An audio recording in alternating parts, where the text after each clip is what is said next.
तो hello guys, आज फिर से नेक्स्ट क्लास कंटिन्यू कर रहे गणित प्रकाश की क्लास 6 की lesson number 2 lines and angles का पेज 44 तक हमने कंप्लीट कर लिया था। अब पेज 45 कर रहे हैं। अब ये नेक्स्ट टॉपिक है एंगल्स इन अ क्लॉक। तो क्वेश्चन नंबर 1 है the hands of a clock make different angles at different times. At 1 o'clock the angle between the hands is 30 degree. तो what will be the angle at 2 o'clock and 4 o'clock? ठीक है। तो ए part में दे रखा है hands of a clock, ठीक है। 12, 1, 2 पहले एंगल्स बना लें, ठीक है।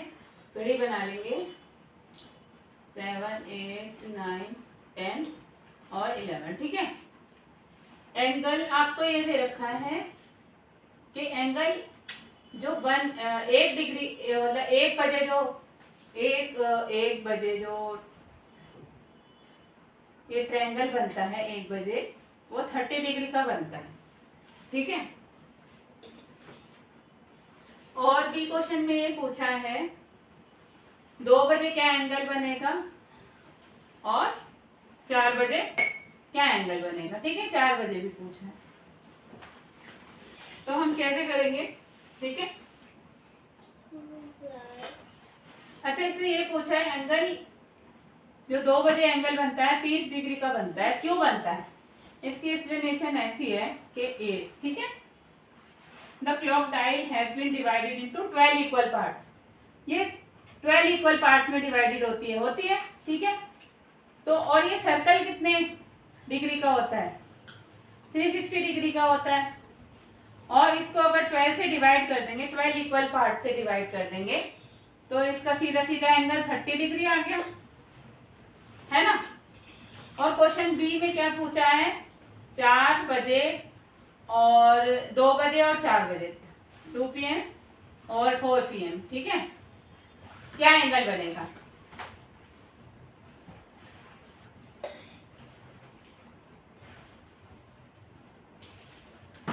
ये 30 डिग्री बना था, ये आपका 60 डिग्री बनेगा।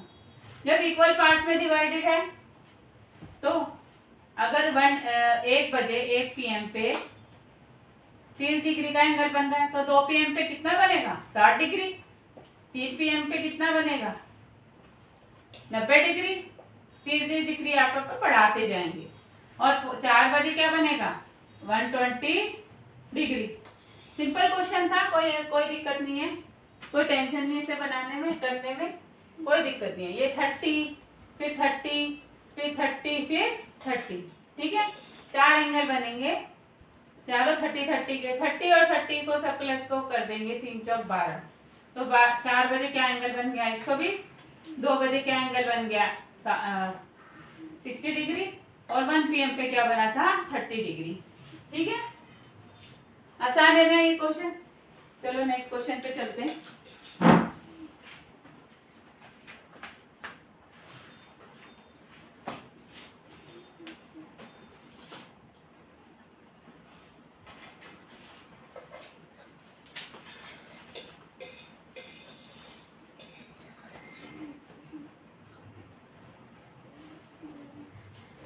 एक्सप्लोर द अदर एंगल्स, ठीक है। Explore the other angles also, ठीक है। सारे एंगल बता देते हैं, ठीक है। आंसर इसका ये है। अब 1 बजे 1 PM पे क्या बन रहा था, 30। आपको सारे बताना है। 2 PM पे कितना बनेगा, 60। 3 PM पे 90। 4 PM पे 120 और 5 PM पे कितना बन गया, 150। 6 PM पे 180। ऐसे ही 7 PM पे 30 प्लस कर देंगे तो 10 210 डिग्री का, ठीक है। सब पे डिग्री लगा देना। 8 PM पे तो 40 डिग्री। 9 PM पे 270 डिग्री। 10 PM पे 300 डिग्री, ठीक है। 11 PM पे आपका बन गया 330 डिग्री। एंड 12 PM पे कितना बन गया, 360 डिग्री। क्योंकि ये इक्वल पार्ट्स में डिवाइड होते हैं तो हम सारे जितने भी बचते हैं, कितने, 1 2 3 4 5 12 तक 360 डिग्री आ गया। और वैसे भी हम जब सर्कल में देखते हैं तो ये जो पूरा सर्कल है दिस इज 360 डिग्री, ठीक है। और जब सेमी सर्कल देखेंगे तो ये हो जाता है 180 डिग्री, इसका हाफ। तो ये क्वेश्चन आसान था, समझ में आ गया, ठीक है। नेक्स्ट क्वेश्चन पे चलते हैं।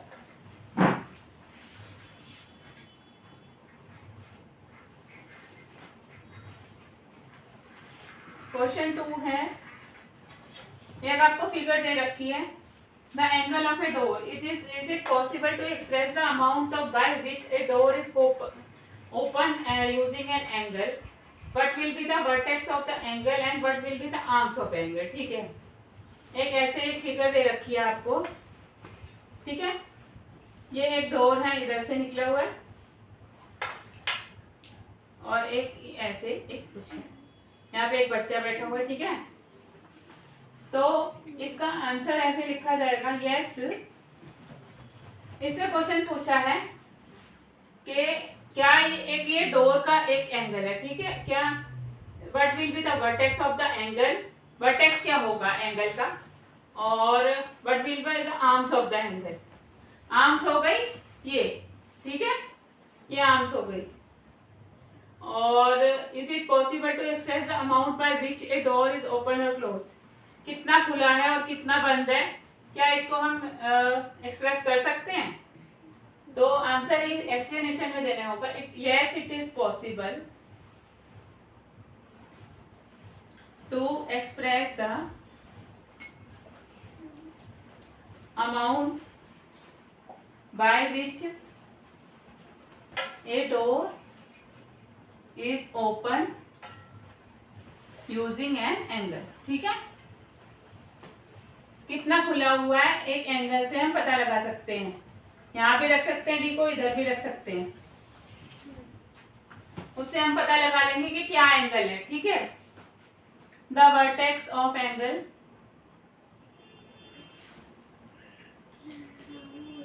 Will be hinge of the door. Vertex of angle क्या हो गया, वर्टेक्स ये हो गई, कोने, हिंज ऑफ द, कोने ऑफ द दरवाजा, ठीक है।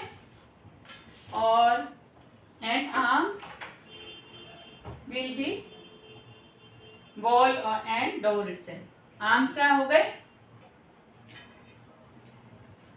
इसकी आर्म्स कौन सी हो गई, एक ये डोर भी और वॉल भी, ये वॉल है और ये डोर है, ठीक है। आर्म्स ये हो गई, वर्टेक्स आपके ये तीनों हो गए, ठीक है। इसका बस एक्सप्लेनेशन ही देना है, इसको कोई सॉल्व नहीं करना, कुछ नहीं करना, ठीक है। कोई प्रॉब्लम हो तो आप मुझे मैसेज करना कमेंट में, तो मैं आपको दोबारा करा दूंगी अगर आपको प्रॉब्लम हो तो। क्वेश्चन नंबर 3 है, एक लड़की है विद्या, और वो एक पेड़ पे झूल रही है। Vidya is enjoying her time on the swing. She notices that the greater the angle which she starts the swinging, the greater the speed she achieves. तो विद्या एक पेड़ पे एक झूला झूल रही है, ठीक है। तो वो ये नोटिस करती है कि जितना ग्रेटर एंगल से आप स्विंग करना शुरू करती है उतना ही तो तेज स्पीड पकड़ लेती है। But where is the angle, are you able to see the angle. मान लीजिए एक पेड़ है, ये एक झूला है, यहाँ पे लटकी हुई है, तो यहाँ पे है ये एक, हमने इमेजिनरी वर्टिकल लाइन डाल दी, imaginary vertical line, and this is the real slanting line, मतलब टेढ़ी लाइन है जहाँ पे बच्ची लटकी हुई है, ठीक है, वो भी।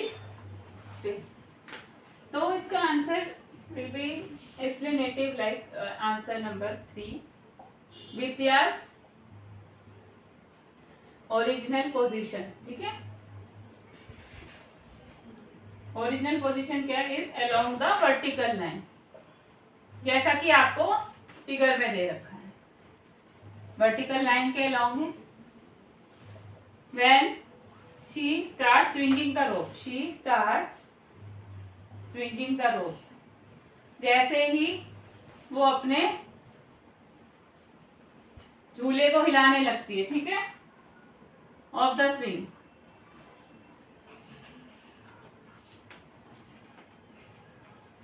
It is along the slanting line, along the slanting line which makes angle with imaginary vertical line. तो उसकी जो स्पीड है, so the speed depends upon the angle. Speed जो है उसके एंगल पे डिपेंड करती है. जितना बड़ा उसका एंगल होता जाएगा उतनी उसकी स्पीड बढ़ती जाएगी. ठीक है, ये क्वेश्चन आपका कंप्लीट हो गया.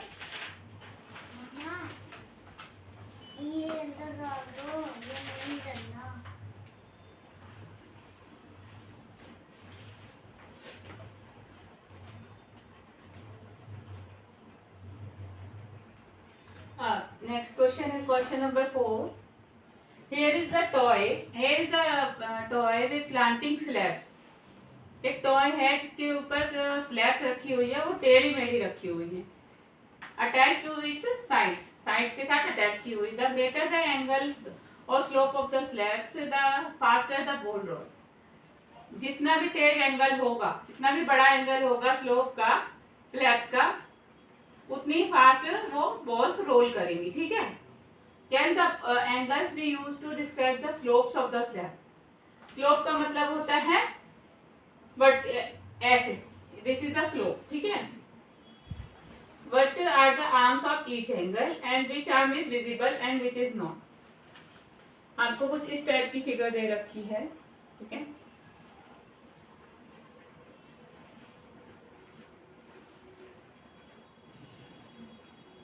और यहां से बॉल्स जा रही हैं.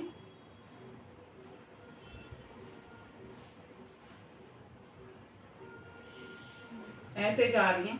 ठीक है. अब पूछा है angles can angles be use to describe the slopes of the slab. इस स्लोप, ये जो स्लोप्स हैं, इसमें आप एंगल को डिस्क्राइब कर सकते हो कि नहीं कर सकते हो. And what are the arms of each angle. Angles की आर्म्स भी पूछे, यानी जैसे ये एंगल है तो इसकी आर्म्स क्या होगा, ये और ये. ठीक है. और which arm is visible and which is not. कौन सी आपको आर्म दिख रही है और कौन सी नहीं दिख रही. ठीक है. मान लीजिए ये एक इनविजिबल लाइन है जो नहीं दिख रही. ठीक है. And this is the visible line.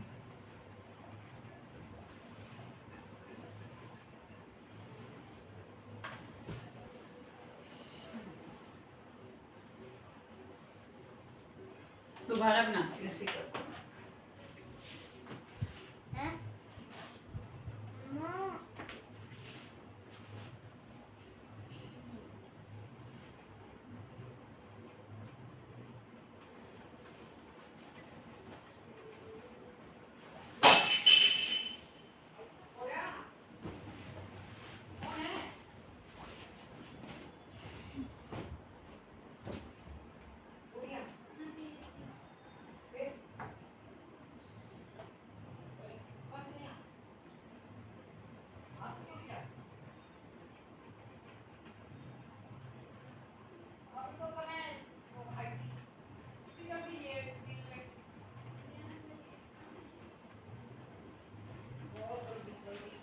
ठीक है.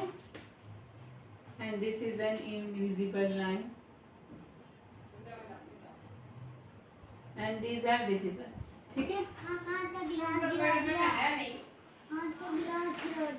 तो इसका आंसर है, solution is yes, angles can be used to describe.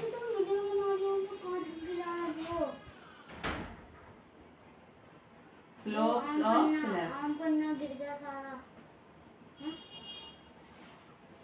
Horizontal imaginary line and slabs are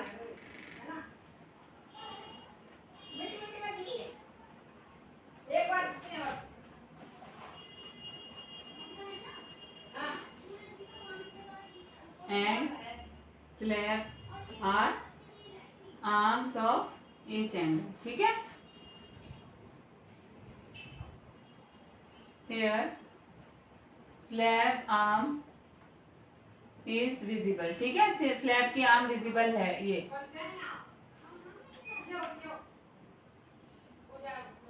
But horizontal lines are not visible. Lines are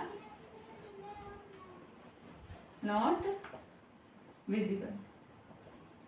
तो angles can be use to describe the slopes of slab. ठीक है, angles निकाल सकते हैं slope of slabs के लिए. Horizontal imaginary line और slabs are arms of each angle. Horizontal imaginary line ऐसे वाली जो लाइन है वो विजिबल है and but horizontal lines are not visible.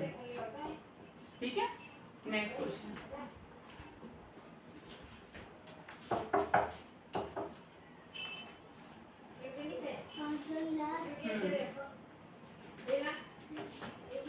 Question number 5 है. Observe the images below where there is an insect its and its rotated version. एक insect है snail और उसका एक रोटेटेड वर्जन भी है. यानी ऐसे एक इंसेक्ट है मान लीजिए और एक ऐसे इंसेक्ट है. ऐसे ऐसे एक सीधा है, ऐसे है और एक ऐसे है. नेक्स्ट फिगर ऐसे है. ठीक है, और एक ऐसे है. तो can angles be use to describe the amount of rotation. Rotation का अमाउंट फाइंड करने के लिए एंगल्स को डिस्क्राइब कर सकते हैं. What will be the arms and angles and the vertex. Arms पूछी हैं, बाजू पूछी हैं और वर्टेक्स पूछा है. ठीक है, तो इसका answer will be this is a horizontal line. ठीक है, and this is a vertical line. Vertical means ऊपर से नीचे आती हुई. ठीक है, and this is a vertical and this is a horizontal. ठीक है, this is a clockwise rotation. Clockwise जैसे क्लॉक घूमती है ना ऐसे हिसाब से, तो ये क्लॉकवाइज रोटेशन है और इसमें ये एंटी क्लॉकवाइज है यानी उल्टा. ठीक है, तो observe vertical and horizontal lines touching the insect. ठीक है, पहले ऑब्जर्व करना है इंसेक्ट की वर्टिकल और हॉरिजॉन्टल लाइंस को. The rotation from horizontal to vertical to horizontal makes an angle. Rotation from vertical